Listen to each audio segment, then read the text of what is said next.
हे दोस्तों, कैसे हैं आप सब। उम्मीद करता हूँ सब बढ़िया होगा दोस्तों।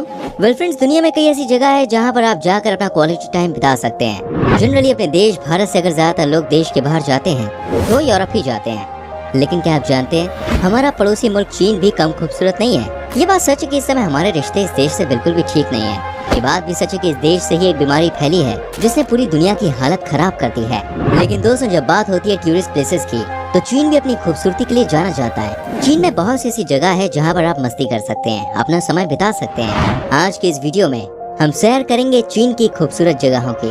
बस आपसे एक रिक्वेस्ट है, इस वीडियो को एंड तक जरूर देखिएगा। Terracotta army.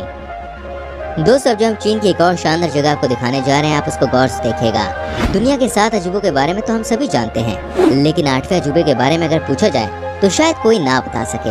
ऐसे में मैं आपको बता दूं, ऑफिशियल तौर पर तो नहीं, लेकिन चीन के टेराकोटा म्यूजियम को दुनिया का 8वां अजूबा माना जाता है। इस म्यूजियम में 2000 साल पुरानी 8000 सैनिकों, 130 रथ और 520 घोड़ों और 150 घुड़सवारों वाली आर्मी की प्रतिमाएं मौजूद हैं। टेराकोटा आर्मी की खोज 29 मार्च 1974 को हुई थी, जब कुछ किसान कुआं खोद रहे थे। इस दौरान सैनिक की वर्दी पहने मिट्टी की एक प्रतिमा मिली।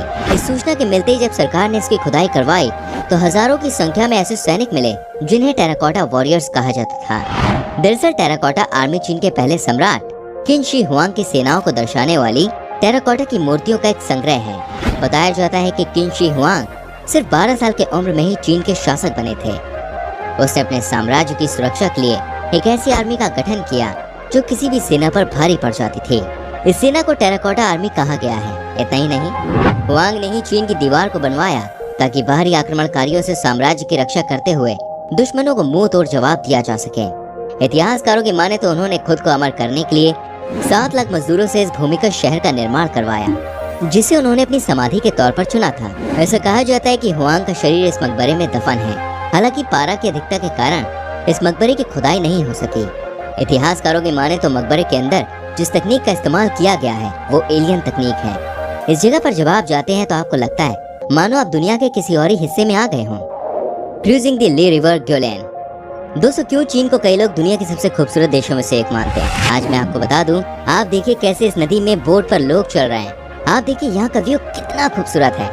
माना जाता है कि ये सबसे खूबसूरत कंट्री साइड का नजारा है। इस नदी में स्पेशली बोटिंग करने के लिए हजारों की संख्या में लोग आते हैं। यहाँ के लोकल लोगों को पता है कि उनकी main source of income tourists हैं, तो इसलिए एक एक टूरिस्ट का यहाँ पर जोरदार तरीके से स्वागत किया जाता है। आप अपनी फैमिली के संग इस जगह पर आ सकते हैं। यकीन मानिए आपको बहुत मजा आएगा। ज़ेंगजीजाई नेशनल फॉरेस्ट पार्क। दोस्तों, आपको हॉलीवुड फिल्म अवतार तो याद ही होगी, वहीं जेम्स कैमरून वाली, जिसने दुनिया भर में कमाई के सारे रिकॉर्ड्स तोड़ दिए थे। इस फिल्म में जिस तरह के अद्भुत दृश्य कैमरून ने रचे थे उन्हें भूलना कतई भी आसान नहीं है, खासकर पहाड़ों के दृश्य। लेकिन क्या आप जानते हैं कैमरून को अपनी फिल्म के लिए ऐसे पहाड़ों की रचना की प्रेरणा कहां से मिली थी? मैं बता दूं, वो मिली थी चीन के हुनान प्रांत में स्थित ज़ेंगजीजाई नेशनल फॉरेस्ट पार्क से, जो चीन का एक दर्शनीय और शानदार पर्यटन स्थल भी है। आपको बता दूं, यहाँ के पहाड़ का नजारा एकदम अलग लेवल का है। यहाँ पर आने के बाद आपको अंदाजा हो जाता है कि वाकई में दुनिया की कुछ जगह कितनी खूबसूरत है। यहाँ आने के लिए और समय बिताने के लिए आपको थोड़ा हिम्मत से काम लेना होगा, क्योंकि यहाँ के पहाड़ इतनी ऊंचाई पर हैं कि आप इसे देख के घबरा सकते हैं। कहते हैं कि यहाँ से जब कोई नीचे देखता है तो उसे पता चलता है कि हमारे नेचर ने हमें क्या दिया है। ये प्रकृति कितनी खूबसूरत है, यही तो खासियत है इस जगह की। तो जब भी आपको मौका मिले ना, आप यहाँ एक बार होके आइएगा। Glass bridge. दोस्तों, आपने दुनिया में तरह तरह के फूलों के बारे में सुना होगा या हो सकता है आपने देखा भी हो, लेकिन आज जो मैं आपको दिखाने जा रहा हूँ ना, वो सबसे अलग है। ये भी इस देश का बड़ा टूरिस्ट अट्रैक्शन है। चीन का ये ब्रिज पूरा का पूरा ग्लास का बना हुआ है, जो 300 मीटर ऊंचा और 430 मीटर लंबा है। 2016 में जब इसे खोला गया तब ये दुनिया का सबसे ऊंचा और सबसे लंबा ब्रिज था। हालांकि ये सबसे कम समय तक खुला रहने वाला ब्रिज है। जब इस ब्रिज से नीचे देखते हैं तो आपको ऐसा लगता है कि मानो आप आसमान में ही चल रहे हैं। कई बार इसके ग्लास क्रैक कर जाते हैं लोगों को डराने के लिए। इस ब्रिज पर चलना सबके बस की बात नहीं है, लेकिन इतना श्योर है कि यहाँ पर भी हजारों की संख्या में टूरिस्ट आते हैं।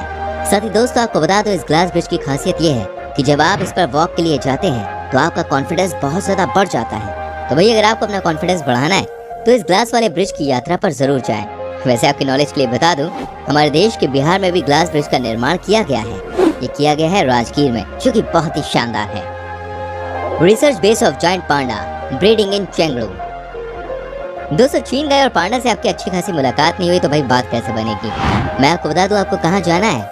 आपको हर बड़े शहर में बड़ा सा जू मिल ही जाएगा, लेकिन अगर आपको पांडा से मिलना है तो research base of joint panda breeding Chengdu जाने की जरूरत है। ये बहुत ही कमाल की जगह है। यहाँ पर जो भी जाता है ना, वो पांडा के एक एक पल को अपने कैमरे में कैद कर लेता है। यहाँ आपको देश के सबसे बड़े और सबसे अट्रैक्टिव पांडा देखने को मिल जाते हैं। तो आप अपनी फैमिली के संग इस डेस्टिनेशन पर जा सकते हैं अगर आपको देखना है। The classical gardens of Suzhou Jiangsu. दोस्तों, इस गार्डन की जितनी भी तारीफ की जाए ना उतना कम है। ये कमाल की जगह किसी को भी अपना दीवाना बना दे, क्योंकि चीन का सबसे खूबसूरत पार्क यही है। एक ऐसा गार्डन जो कि पूरी तरह से नेचुरल है, जहाँ पर बीच से झील निकलती है। जब आप इस गार्डन की यात्रा पर निकलते हैं ना, तो आपको लगता है मानो यहाँ देखने के लिए वो तमाम चीजें हैं जिसे आप कभी देखना चाहते थे। यहाँ की हरियाली आपके दिल को खुश कर देगी। यहाँ के फ्लावर्स भी बहुत ही कमाल के होते हैं, और सबसे अच्छी बात यह है कि यहाँ पर आपको शांति मिलती है। ये गार्डन शहर से दूर है और यहाँ आपको ऐसा एक्सपीरियंस मिलेगा कि मानो आप एक अलग दुनिया में आ गए हैं। सबसे ज्यादा यहाँ पर न्यूली शादीशुदा लोग आते हैं और क्वालिटी टाइम बिताते हैं। सबसे अच्छी बात है कि इसे यूनेस्को वर्ल्ड हेरिटेज साइट में गिना जाता है। अब आप समझ ही गए होंगे कि ये जगह कितनी खूबसूरत है। टियानमेन माउंटेन। दोस्तों, यहाँ दुनिया की सबसे लंबी यात्रा केबल कार है, जो आपको झांगजियाई शहर के बाहरी इलाके से यहाँ तक लेके आती है। करीब 7.25 किलोमीटर की इस यात्रा के दौरान पहले आप फैक्ट्रीज देखते हैं, फिर पहाड़ देखते हैं, और करीब 30 मिनट बाद आप खुद को चट्टानों और हरे भरे ढलानों से घिरा हुआ पाते हैं। यहाँ थोड़ी थोड़ी देर में ही सीन्स बदलते रहते हैं। कुल मिलाकर ऐसी जगह आपको शायद ही दुनिया में कहीं और देखने को मिले। The summer palace. मैं आपको दिखाता हूँ यहाँ की एक और ऐसी खूबसूरत जगह जो हद से ज्यादा खूबसूरत है। आप जानते हैं इस डेस्टिनेशन का नाम समर पैलेस ही क्यों पड़ा? दोस्तों, बात यह कि यहाँ के राजा इस महल में रहा करते थे। आप देखिए इस महल के लोकेशन को, आपको समझ में आ जाएगा क्यों इसे सबसे खूबसूरत जगहों में से एक माना जाता है। ये शहर से थोड़ी अलग है, एकांत में बनी हुई है, लेकिन इतना तो तय है कि ये बहुत ही खूबसूरत जगह है। इस महल के चारों तरफ पानी है।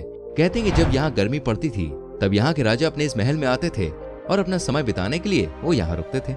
यहाँ पर आप बोटिंग भी कर सकते हैं, और जब आप यहाँ जाते हैं तो आपको हजारों की संख्या में टूरिस्ट दिखते हैं। The forbidden city and the imperial palace, Beijing. दोस्तों, यह है चीन देश की सबसे इंपॉर्टेंट और हिस्टोरिकल बिल्डिंग। यहाँ पर हर समय लोकल लोगों का और टूरिस्ट का तांता लगा ही रहता है। अगर आप चीन के इतिहास के बारे में जानकारी लेना चाहते हैं तो आपको यहाँ जरूर आना चाहिए। सबसे अच्छी बात यह है कि इस जगह को देखने के बाद आपको लगेगा वाकई में यहाँ पर सब कुछ कितना खुला खुला है। यहाँ का गार्डन भी बहुत ही अट्रैक्टिव है और तरह तरह के फूल हैं जो आपका मन मोह लेंगे। तो दोस्तों, जब भी मौका मिले इस जगह पे आप जा सकते हैं। हैंगझोउ लेक। दोस्तों, इसे चीन की धरती पर स्वर्ग के रूप में बनाया गया है। ये झील शांति का एक प्रतीक है, जिसमें विचित्र पैगोड़ा और चीन शैली के धनुषकारी पुल हैं। यहाँ की सुंदरता देखकर आप दंग रह जाएंगे। भारी संख्या में देश विदेश के लोग हैंगझोउ लेक को देखने के लिए आते हैं। आप इस लेक में बोटिंग का भी मजा ले सकते हैं। आपको यहाँ पर बोटिंग करने में बहुत मजा आएगा, क्योंकि यहाँ का मौसम बहुत ही अच्छा होता है। साथ ही आपको बता दूं, यहाँ पर बोटिंग करने के समय आपको खाने की बहुत ही अच्छी अच्छी चीज मिल जाती हैं। Yellow mountain. वेल दोस्तों, येलो पर्वत चीन के सबसे अच्छे 3 राष्ट्रीय उद्यानों में से एक है। ये अपनी विषम आकार की चट्टानों और अजीबोगरीब चीड़ के पेड़ों, बादलों के समुद्र और गर्म झरनों के कारण चीन में सबसे अधिक चित्रित और छायांकित पहाड़ हैं। यहाँ का नजारा सबसे अलग है। कहते हैं यहाँ पर जो भी एक बार जाता है ना, वो इस जगह को कभी भूल नहीं पाता है। यहाँ पर भी आपको कई सारे पर्यटक नजर आ जाएंगे। बहुत सारे लोगों को इसके बारे में पता ही नहीं है, लेकिन ये वाकई में कमाल की जगह है। आप इस जगह जाएं तो बहुत मजा आएगा आपको। ज़ेंगजियाजाई ग्रैंड कैंयन। ज़ेंगजियाजाई नेशनल पार्क में बना ये ब्रिज भी ग्लास का बना है। इसको देखकर कोई भी चकित रह जाएगा। जमीन से 980 फीट ऊंचाई पर बना ये ब्रिज नेशनल पार्क की 2 पहाड़ियों के बीच बना है। इस पुल की लंबाई 1410 फीट है और चौड़ाई है 19 फीट। इसके ऊपर से खड़े होकर देखने पर पूरा नेशनल पार्क साफ साफ नजर आता है। इसकी एक और खासियत ये है कि इस पर एक साथ 800 लोग खड़े हो सकते हैं। मोगा केव्स। दोस्तों, कहा जाता है कि मोगा की पहली गुफा एक बौद्ध भिक्षु लियोन ने बनवाई थी। उसके पास 1000 बुद्ध की दृष्टि थी। ये बहुत ही खूबसूरत जगह है। अगर आपको धर्म के बारे में, यहाँ की संस्कृति के बारे में जानना है ना, तो इससे अच्छी जगह हो ही नहीं सकती। तो दोस्तों, चीन की यात्रा पर आप जब भी जाएं तो यहाँ पे आप जरूर जाएं। यकीन मानिए, आपको यहाँ बहुत मजा आएगा। चीन के संग कंट्रोवर्सी जरूर है, लेकिन है तो अपना पड़ोसी। इस बात को भी इग्नोर हम नहीं कर सकते हैं। तो दोस्तों, ये थी चीन की कुछ शानदार जगह जहाँ आप घूम सकते हैं।